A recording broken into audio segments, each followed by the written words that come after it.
Haleluya. Puji Tuhan, oleh karena kemurahan Tuhan, kami kembali lagi hadir di hadapan saudara untuk mengajak saudara bersekutu bersama-sama di dalam kasih dan kemurahan Tuhan bagi setiap kehidupan kita, yaitu melalui pujian dan penyembahan yang kita akan naikkan kepada Tuhan. Selalu yang menjadi kerinduan kami bahwa saudara dapat bersama-sama dengan kami untuk menyembah Tuhan, menikmati persekutuan yang indah bersama dengan Tuhan kita Yesus Kristus. Bahkan kita selalu dikuatkan, kita selalu diberikan kemampuan untuk mengasihi Tuhan setiap saat, merasakan penyertaan Tuhan yang sempurna dalam setiap kehidupan kita. Dan kita kembalikan dengan ucapan syukur melalui pujian dan penyembahan kita kepada Tuhan. Puji Tuhan. Kita akan sama-sama memulai acara sore hari ini. Kita akan menaikkan pujian, Kau hiasi kehidupanku dengan kemurahan-Mu.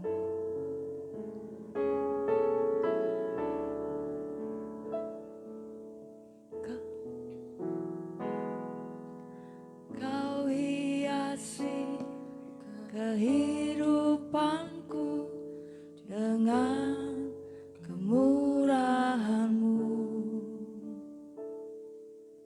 Kau rancangkan masa depanku penuh dengan harapan.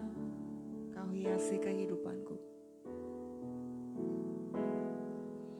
Kau hiasi kehidupanku dengan kemurahan-Mu.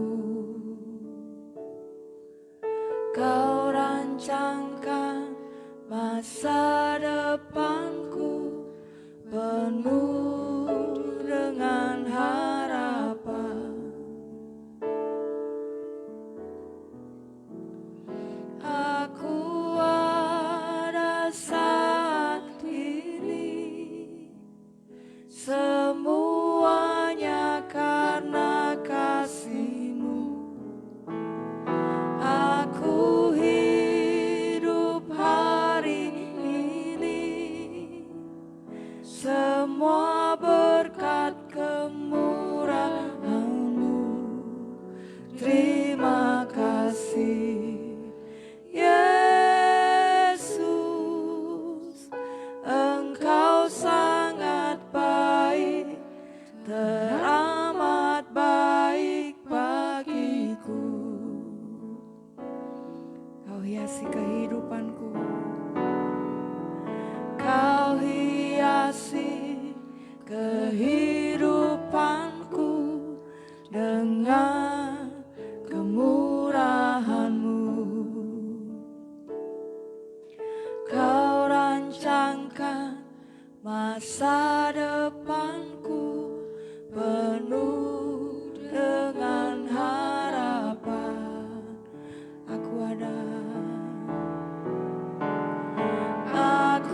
ada saat ini, semuanya karena kasih-Mu. Aku hidup hari ini, semua berkat kemurahan-Mu. Terima kasih Yesus, Engkau sangat baik, teramat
sangat baik, teramat baik bagiku.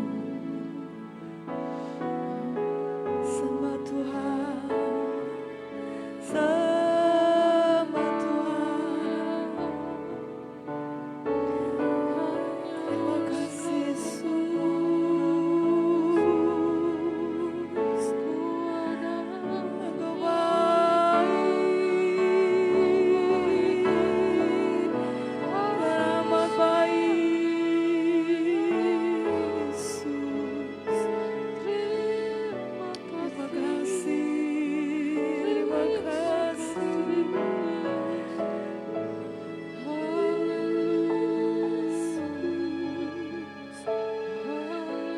Haleluya. Kami ada karena kasih-Mu, karena kemurahan-Mu, Yesus. Terima kasih, Yesus Tuhan. Haleluya, Yesus. Haleluya,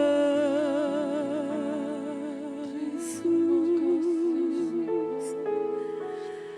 Haleluya, Yesus.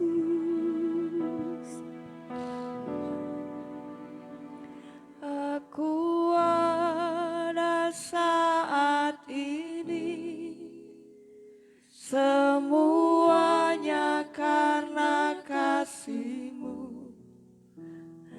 Aku hidup hari ini, semua berkat kemurahan-Mu.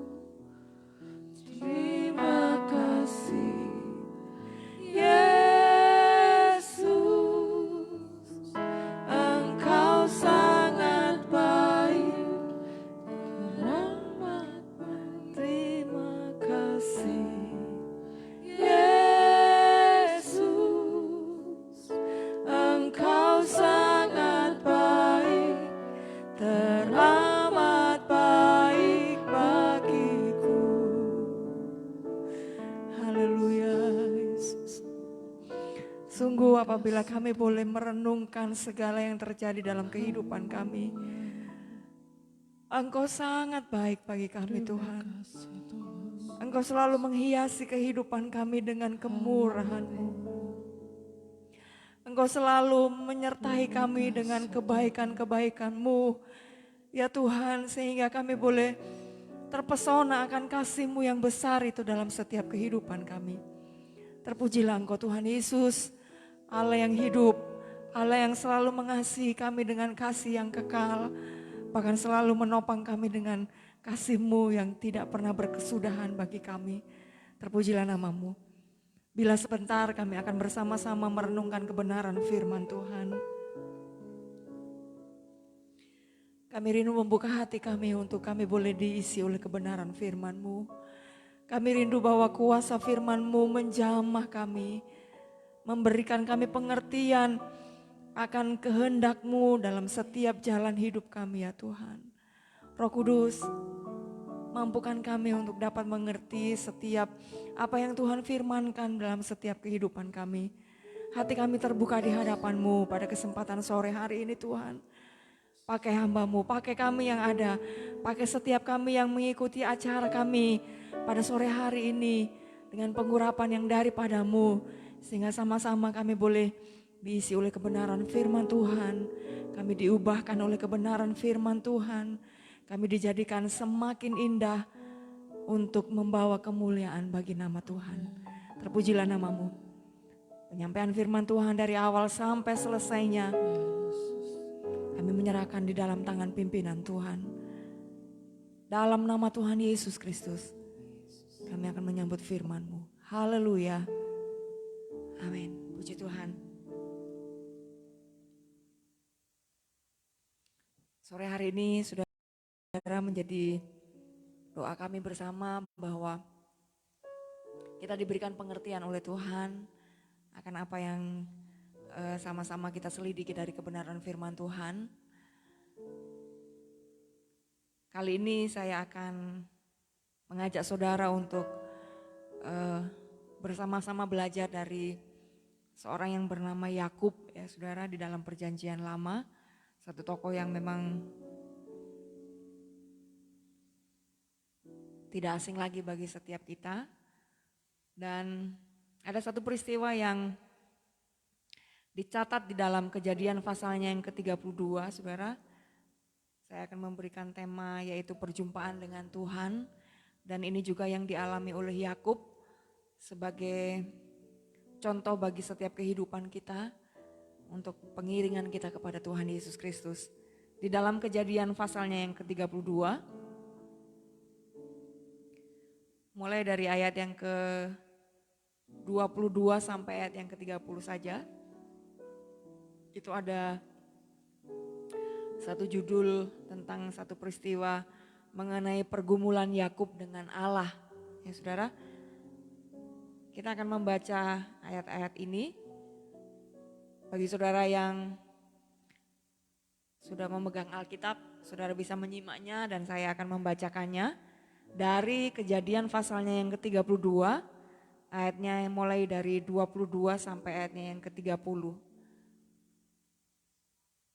Pada malam itu, Yakub bangun dan ia membawa kedua istrinya, kedua budaknya perempuan, dan ke-11 anaknya, dan menyeberang di tempat penyeberangan sungai Yabok. Sesudah ia menyeberangkan mereka, ia menyeberangkan juga segala miliknya. Lalu tinggallah Yakub seorang diri, dan seorang laki-laki bergumul dengan dia sampai fajar menyingsing. Ketika orang itu melihat bahwa ia tidak dapat mengalahkannya, ia memukul sendi pangkal paha Yakub sehingga sendi pangkal paha itu terpelecok ketika ia bergulat dengan orang itu. Lalu kata orang itu, biarkanlah aku pergi karena fajar telah menyingsing. Sahut Yakub, aku tidak akan membiarkan engkau pergi jika engkau tidak memberkati aku. Bertanyalah orang itu kepadanya, siapakah namamu? Sahutnya, Yakub. Lalu kata orang itu, namamu tidak akan disebutkan lagi Yakub, tetapi Israel, sebab engkau telah bergumul melawan Allah dan manusia dan engkau menang. Bertanyalah Yakub, katakanlah juga namamu. Tetapi sahutnya, mengapa engkau menanyakan namaku? Lalu diberkatinya lah Yakub di situ. 30. Yakub menamai tempat itu Peniel sebab katanya, aku telah melihat Allah berhadapan muka, tetapi nyawaku tertolong. Puji Tuhan, saudara. Dari apa yang kita baca bersama-sama mengenai pergumulan Yakub dengan Allah ini, memang ini merupakan satu peristiwa yang besar ya saudara, yang dialami oleh Yakub, yang merupakan titik balik dari kehidupan Yakub. Kita tahu bersama bahwa dari Alkitab kita diberikan contoh dari hidupnya Yakub ini mulai dari muda saudara. Nama Yakub ini berarti penipu ya saudara. Dan memang peristiwa-peristiwa yang terjadi sebelum dia bergumul dengan Allah di pasal yang ke-32 ini, ada begitu banyak penipuan-penipuan yang sudah dikerjakan oleh Yakub, baik kepada kakaknya Esau, kepada ayahnya sendiri, kemudian kepada mertuanya, saudara. Dia melakukan tipu daya untuk meraih keuntungan atau untuk menyelamatkan dirinya. Dan memang saudara, kalau kita boleh menyelidiki mengenai sejarah kehidupan Yakub ini, selalu diwarnai dengan tipu muslihat, dengan hal-hal yang tidak jauh-jauh dari penipuan ya saudara. Bahkan sampai berurusan dengan ternak dan harta benda yang dia miliki, itu pun hasil dari tipu daya yang dia kerjakan.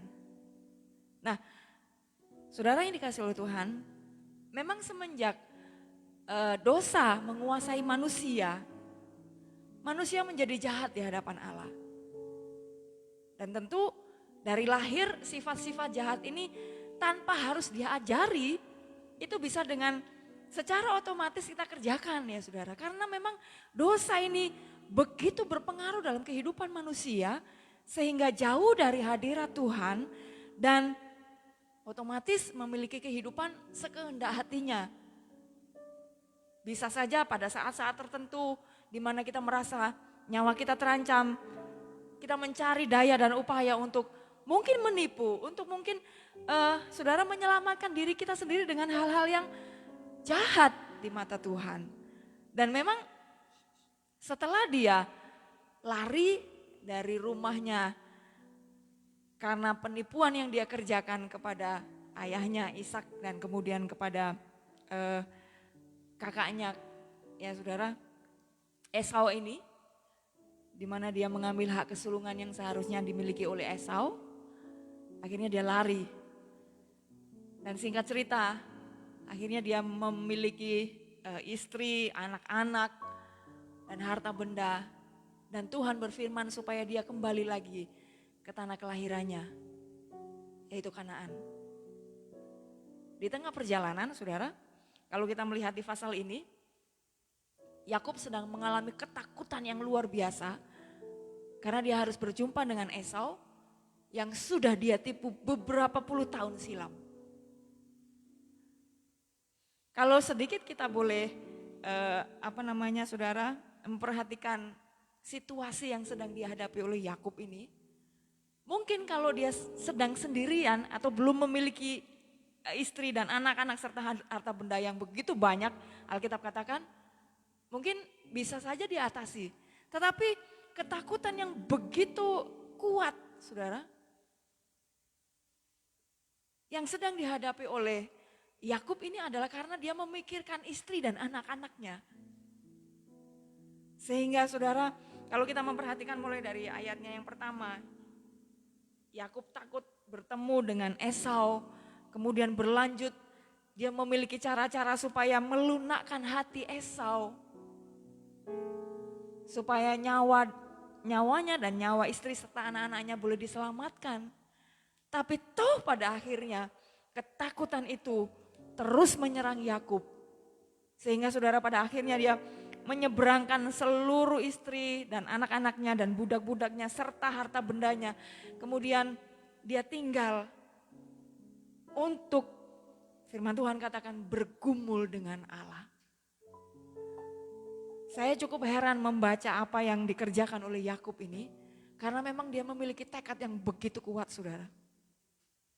Setelah dia bergumul, dia berjumpa dengan Allah ya saudara.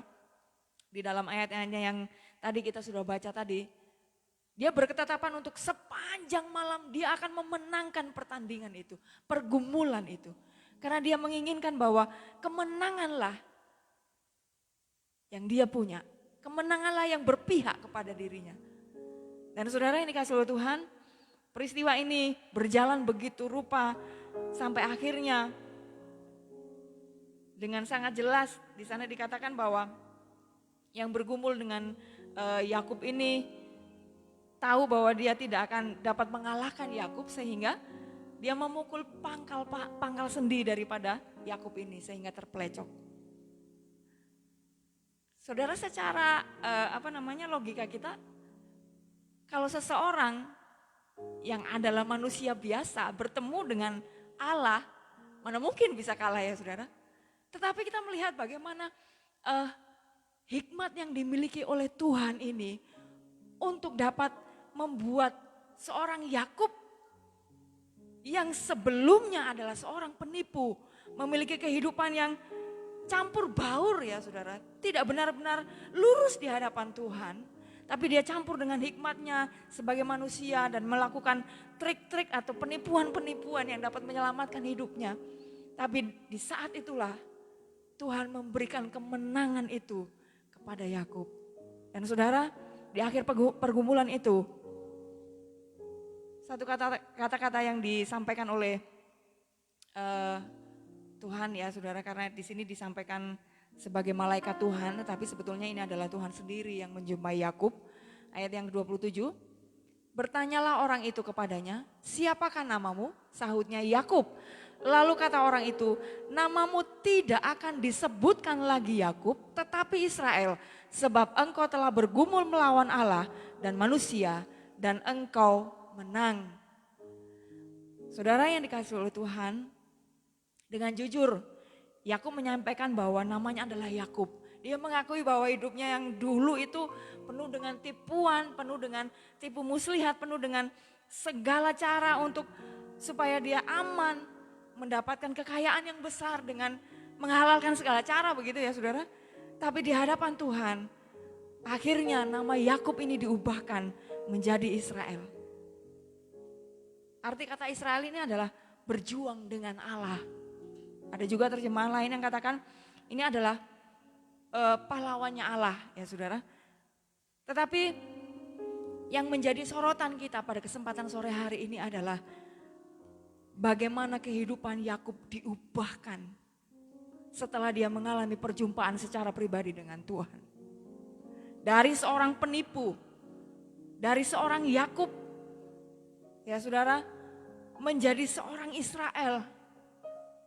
Yang pada akhirnya Tuhan memperlihatkan bagaimana kebesaran dari Israel dengan keturunannya di kemudian hari. Di mana diberkati oleh Tuhan dengan sangat luar biasa. Asalnya adalah karena Yakub bergumul dengan Allah dan dia menang. Hidupnya diubahkan oleh Tuhan. Memang nyata sekali ya saudara dari pasal-pasal sebelum pasal yang ke-32 dan kemudian berlanjut di pasal-pasal berikutnya. Cara Yakub yang sudah diganti namanya menjadi Israel ini sudah berbeda saudara. Dulunya pada saat dia menghadapi persoalan, tekanan, atau bahkan saudara dia pun sempat ditipu berkali-kali oleh mertuanya, oleh orang-orang yang ada di dekatnya, bahkan istrinya pun saudara menipu Yakub ini. Dan dia menghadapi dengan cara-cara yang memang saudara pada akhirnya menimbulkan sesuatu yang tidak mendatangkan berkat bagi khususnya untuk keluarga Yakub ini. Tapi berbeda halnya setelah Yakub diubahkan namanya menjadi Israel. Perjanjian ini diulang lagi oleh Tuhan di dalam Kejadian pasalnya yang ke-35, saudara. Kita akan membaca di sana. Ayatnya yang ke-9 dan ayatnya yang ke-10. Kejadian pasalnya yang ke-35, ayatnya yang ke-9.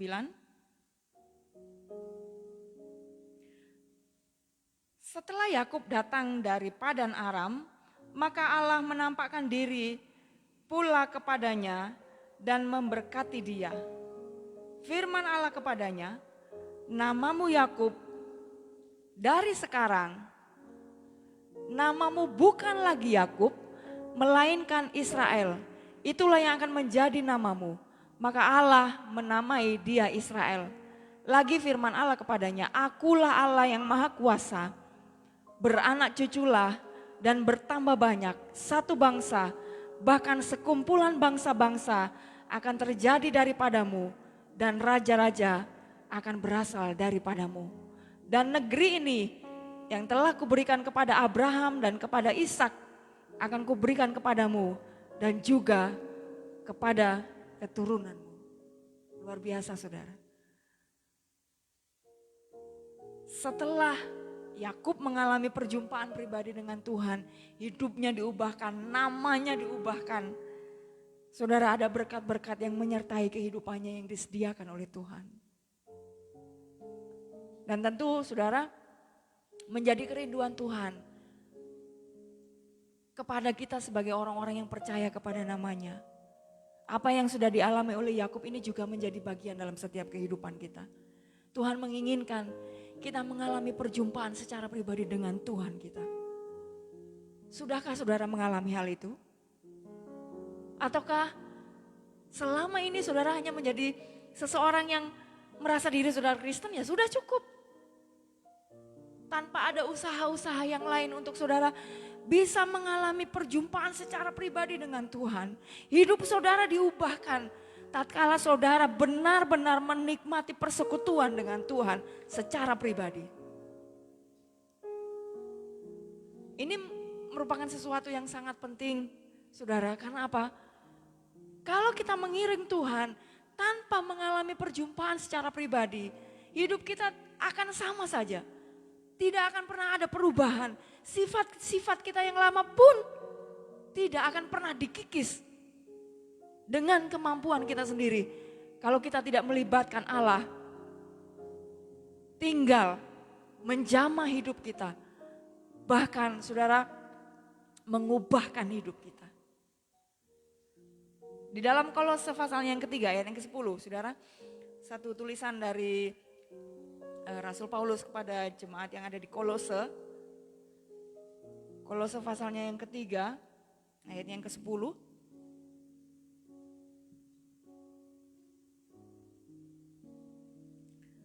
Dan telah mengenakan manusia baru yang terus-menerus diperbaharui untuk memperoleh pengetahuan yang benar menurut gambar haliknya.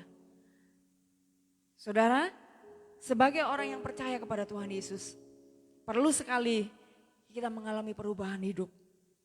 Sifat-sifat buruk kita yang kita warisi dari nenek moyang kita, yang kita sudah kerjakan selama ini sebelum kita percaya kepada Tuhan Yesus, itu harus dikikis. Caranya dengan apa, saudara?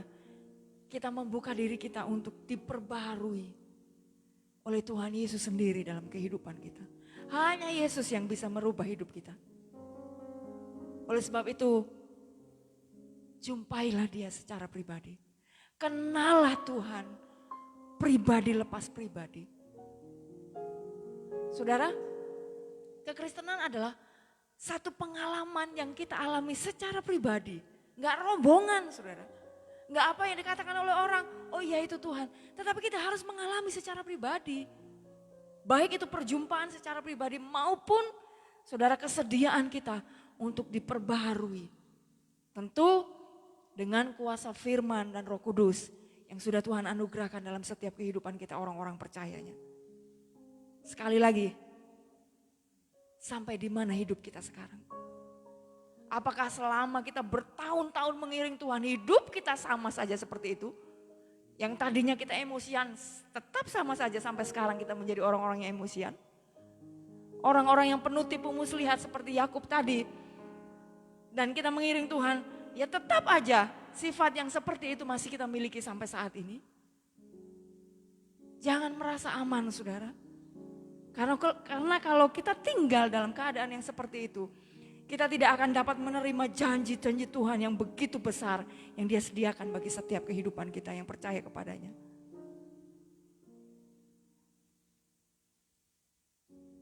Relakanlah sifat-sifat yang tidak berkenan di hadapan Tuhan.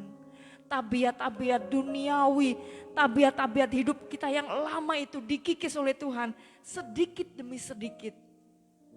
Sehingga pada akhirnya sifat kita, kehidupan kita menjadi serupa dengan Kristus. Karena memang itu tujuan hidup kita di dalam dunia ini, saudara. Menjadi sama seperti Kristus. Dia yang memiliki kehidupan yang tidak bercela. Memiliki sifat-sifat yang tidak ada celahnya sama sekali, saudara. Oleh sebab itu, dengan apa yang bersama-sama kita sudah pelajari dari kehidupan Yakub, bagaimana perjalanan hidupnya diubahkan oleh Tuhan. Dengan perjumpaannya secara khusus dengan Tuhan.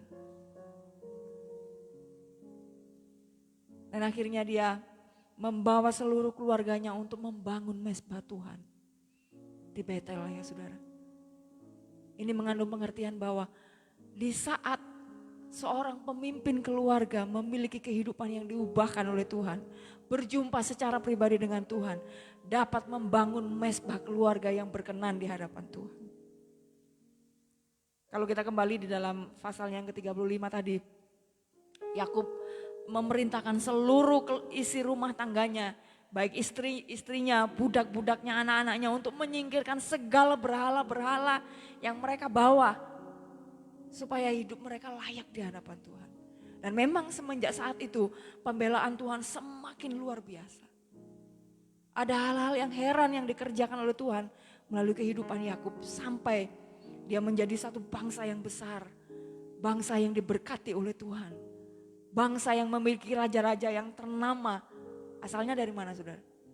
Karena pergumulan Yakub bersama dengan Tuhan. Puji Tuhan.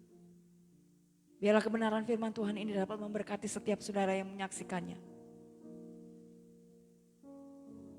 Kita rindu bersama-sama memiliki kehidupan yang berkenan di hadapan Tuhan.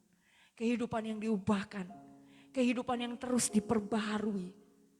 Sehingga menjadi serupa dengan gambaran Khaliknya. Yaitu Yesus Kristus sebagai pola kita. Yang memiliki kehidupan yang sempurna. Puji Tuhan, Tuhan Yesus memberkati.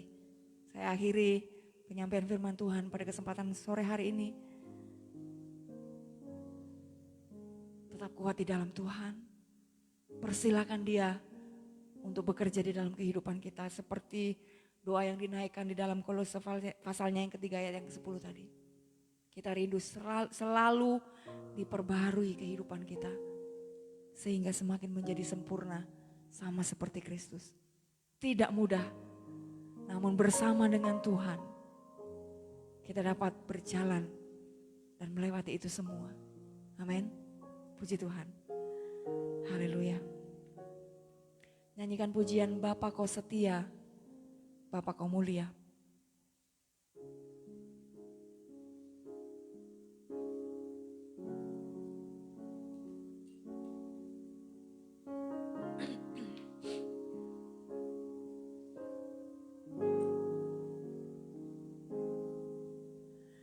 Bapa, Kau setia. Bapa, Kau mulia. Tenanglah jiwaku, aman bersamamu. Lebih dari harta, lebih dari harta, Kaulah segalanya. Tenanglah jiwaku dalam hadirat-Mu.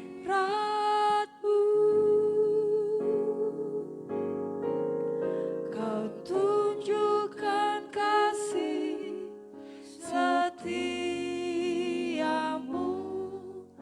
Kau menyediakan yang ku perlu. Kau setia, Kau mulia, dulu, sekarang, dan selamanya. Kau tunjukkan kasih setiamu. Kau menyediakan yang ku perlu. Kau setia, Kau mulia, Bapa, Kau setia. Katakan kembali, Bapa Kau setia, Bapa Kau mulia. Bapa, Kau setia. Bapa, Kau mulia. Tenanglah jiwaku dalam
Terima kasih Tuhan, terima kasih Yesus. Terima kasih Bapa yang kekal. Terima kasih Bapa yang selalu setia menopang hidup kami.